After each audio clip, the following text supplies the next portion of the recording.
Every year, more than 1 million adults report making a suicide attempt. That's according to the Centers for Disease Control and Prevention, and close to 50,000 succeed. But what about those who survive? In our ongoing series To Save One Life, Local 10 medical specialist Christy Kruger shares a survivor's story and how others can get help. I had absolutely no desire to live. After suffering through decades of depression, this woman who asked to be known as Liz was feeling hopeless.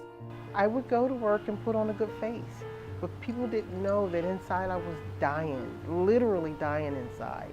She first contemplated suicide at the age of 12. By 2012, she set into motion what she thought was the perfect plan. I was taking medication for anxiety. The marriage was basically over. So I saved these pills. I took 50.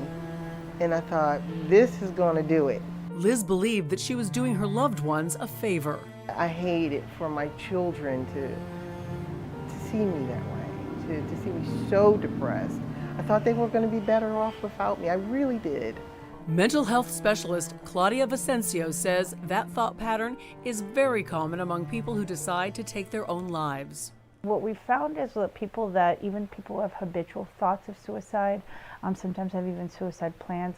Sometimes it's not that they want to die, is that they don't want to continue living in the life that they're in. Vicencio says many survivors struggled with a sense of anger and frustration over having failed, which is why professional intervention is vital.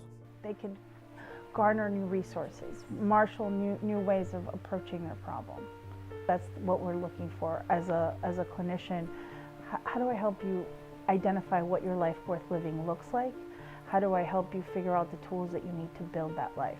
2 days after her attempt, Liz woke up alone on the floor of her home. I was surprised.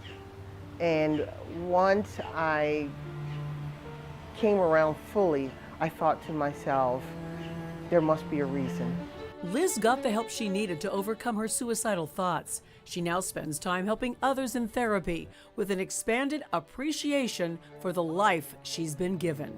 I have an amazing 2-year-old granddaughter now, and I look at that picture and I'm thinking, I would have missed this if I had been successful. And here's an interesting statistic. A study out of Harvard found that about 70% of the people who survive a failed suicide attempt never try again. With this special report, To Save One Life, I'm Christy Kruger. Okay, Christy, thank you. And if you or someone you know is having thoughts of suicide, we do want to remind you tonight that you are not alone.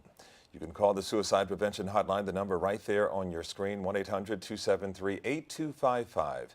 That's 1-800-273-TALK. We also have a list of mental health resources on our website, local10.com.